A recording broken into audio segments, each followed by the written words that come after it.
No, all I was saying yesterday was that I think it would be fun once in a while to just write people off forever. Forever.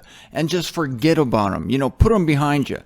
I mean, there's some people, yes, after one and a second admonition, you just have to walk away from them. And you get screwed by people, and you would love to just forget about them. It's like, that doesn't bother me, but it keeps bothering you. And I wish I was one of these people who could just lock the iron doors of the heart, but I can't. I just can't do it because, again, there's some gift/curse inside of me that sees the good in people and sees that kernel of life, sees that spark of God in there. What did I just read in Colossians? All created through Christ, So what am I going to do? I mean, everything that exists created through Christ. So am I going to curse for eternity or even for a week something made by Christ? I can't ultimately do it. I can't ultimately turn around, walk away, and say, to hell with you. I just can't do it. Again, I think life would be easier. And if you can do it, well, congratulations. But, maybe it's this thing where as we're given the mind of Christ and the mind of God, and as we grow into maturity, then we're able to look through to the heart. We know that Jesus had this ability to do that, for the good and for the bad. He looked through hearts that looked good and he saw that they were wicked, and he looked through people that looked wicked but actually they were good. So he had this x-ray of vision.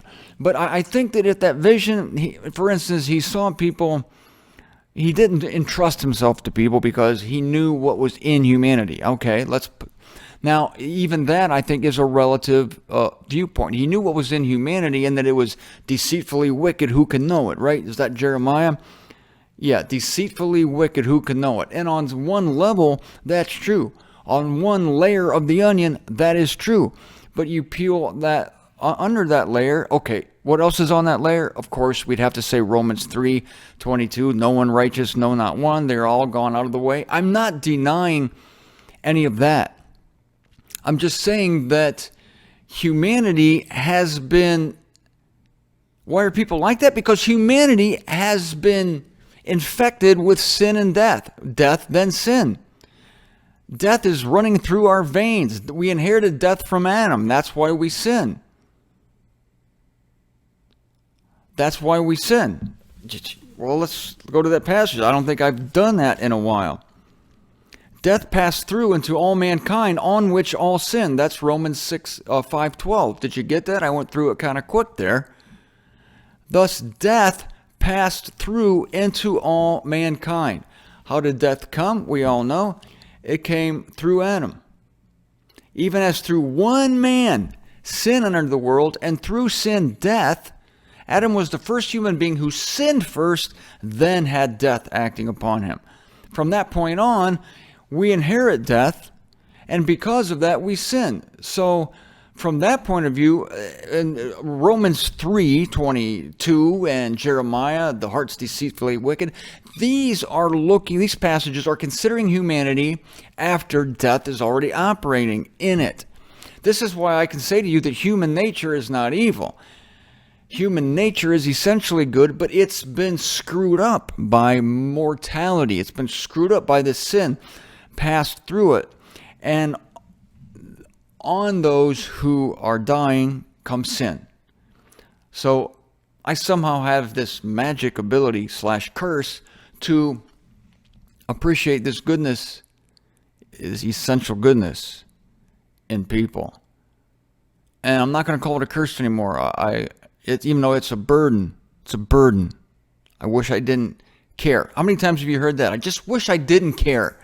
If only I didn't love my son or my daughter or my husband or my wife. It'd be easier to put up with if I didn't love this person. How do you think Christ feels? That's what he could say. He goes to the cross. If only I didn't love these people. Doggone it. Oh, but he had to go to the cross because he loved them. Rats. If only I didn't love these people. It's a curse to love people. Love hurts. Love is a burden. Love carries with it a responsibility to the beneficiary of your love, to the object of your love. And certainly, God is love. And so he has the most responsibility for his creation because he is love. If anybody can't walk away from humanity, it's God. And yet we're told, of course, in Christianity that that is exactly what God is going to do. He's going to walk away from his own creation. He's going to walk away from them because he sees nothing inherently good in them. They're all just a bunch of joiks. They're a bunch of joiks who disobeyed him. But no, it's godlike that even though you're saying you hate someone relatively, it is godlike to see beneath that level into the level of the goodness that you put there, that you yourself put there in the first place. And it's God who put that there in the first place. But back to this relative viewpoint, because this is fun right here, because Paul is giving all humanity a pass, relatively speaking, in Romans chapter 7. Or is it absolute? Let's analyze it and decide then. In Romans 7, Paul talks about this dichotomy in himself, that he doesn't do the thing that he wants to do. He wants to do the right thing, but he can't.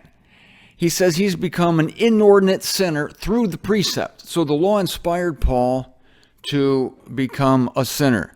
Now, the theme here this week is still victimhood. And I'm going to show you how Paul can consider himself a victim. And sometimes this is helpful to be used when you're just beside yourself and there's no way out and you feel like ending your own life. He says, I just can't take it anymore. Why aren't I a better person? Why aren't things better for me?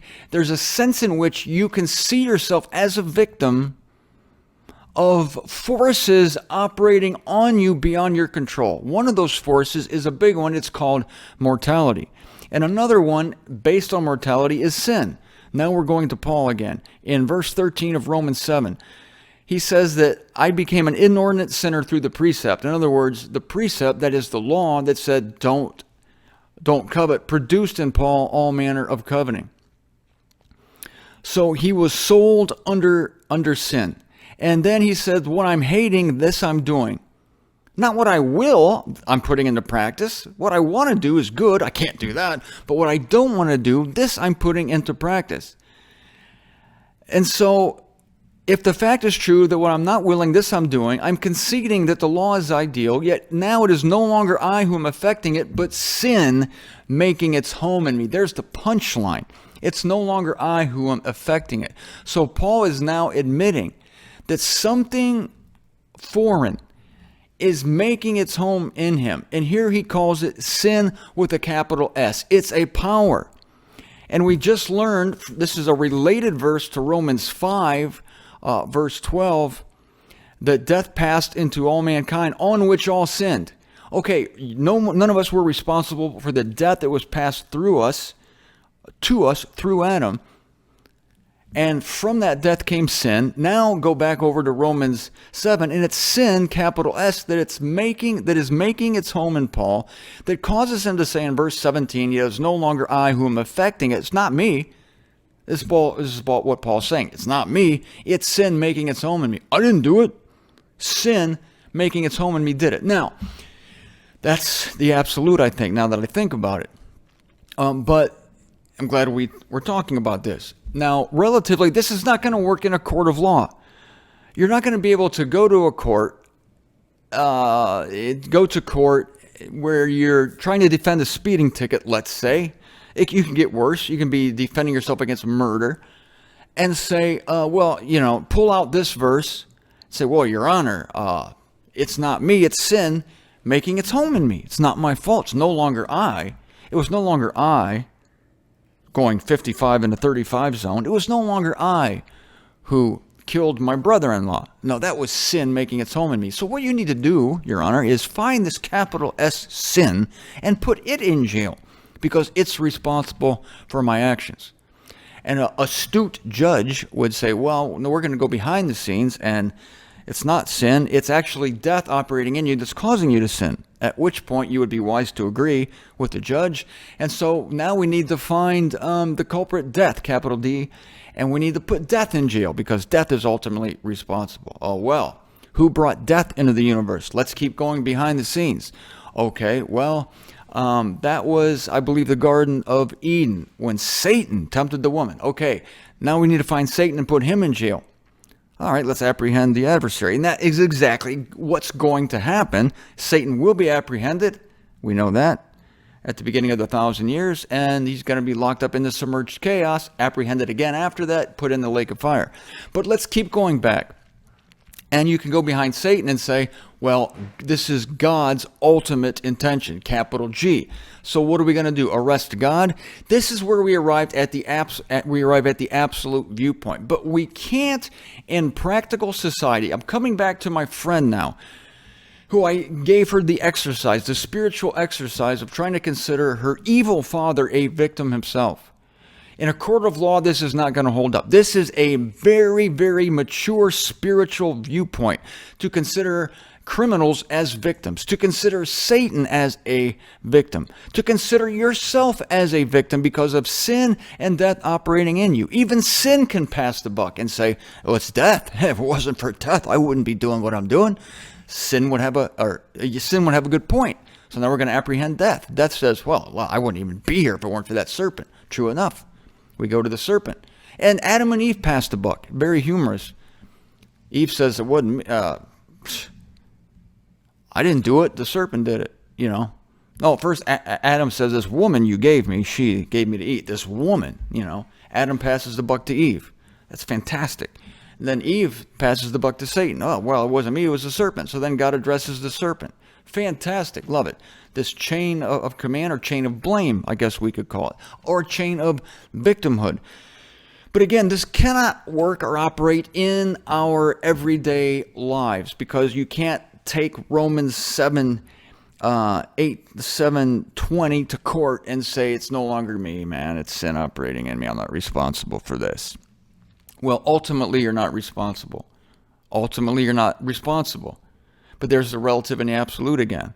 I'm holding you responsible for letting me know when my time is up on this show.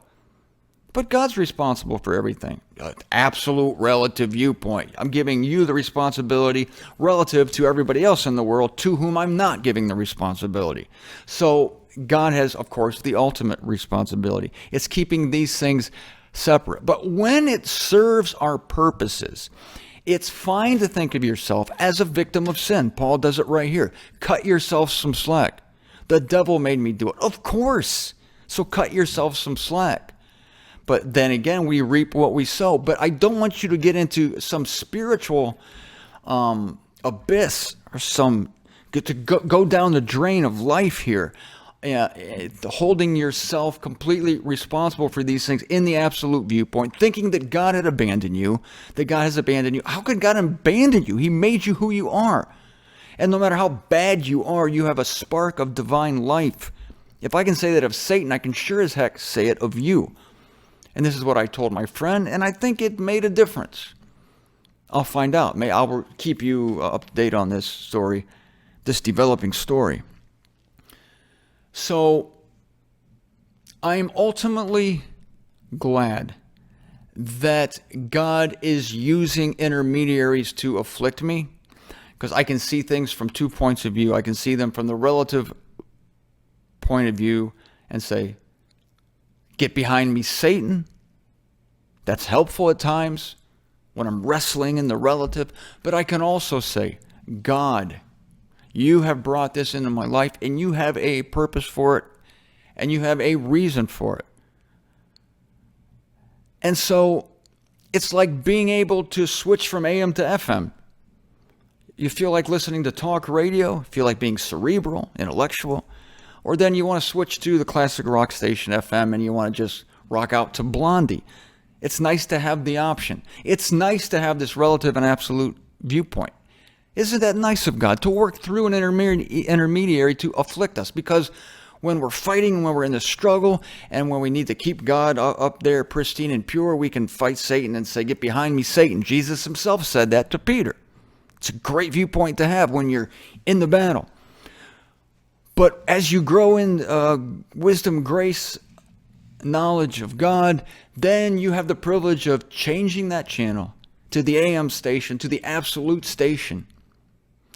and take comfort in the fact that nothing can come to you except what comes to you from God.